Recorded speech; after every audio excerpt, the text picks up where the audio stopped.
नमस्कार मंडळी. आज मला सकाळी सकाळीच दिवस सुरू झाला, तो पण चहाने. कारण रोजचा माझा दिवस चहाने कधी सुरुवात होत नाही. पण आज म्हटलं दूध देखील आहे, सो चहा बनवून घेऊया. आणि आज आरामाचा दिवस होता. आज मस्त झोपून काढायचं होतं मला चक्क. काहीही बनवायचं नव्हतं, फक्त चहा प्यायची होती आणि डायरेक्ट दुपारी जेवायचं होतं. सो मग काय, मी चहा छान बनवला, चहा छान एन्जॉय केला आणि सोबत त्याच्याने मस्काबा होता.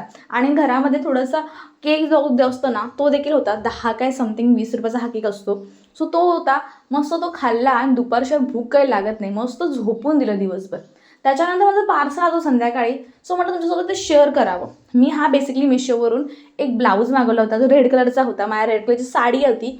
म्हटलं त्याच्यावर ब्लाऊज घेऊया, कारण आता स्टिच वगैरे करायला टाईम पण नव्हता आणि एक मेकअप लुक क्रिएट करायचा आहे. म्हटलं ते करून टाकूया. पण झालं काय, मला ह्याची क्वालिटी एवढी खास काही वाटली नाही. पण ह्याचा मी एक छोटासा शॉर्ट तुमच्यासोबत शेअर करेन. मऊ छान आहे, घालायला कम्फर्टेबल आहे, पण मला नाही वाटत की धुतल्यावरती तो जास्त काळ टिकू शकतो. मला तर वाटतं की जास्तीत जास्त हा 1-2 वॉशमध्ये खराब होऊन जाईल आणि ह्याच्यावरची जी म्हणजे ज्या काम केलेलं आहे, जरी काम जे आहे ना, ते पण निघून जाईल. मला नाही वाटत ते, कारण फक्त तसं वर लावलेलं वाटतंय ते नॉर्मली. सो मला एवढा काही नाही आवडला.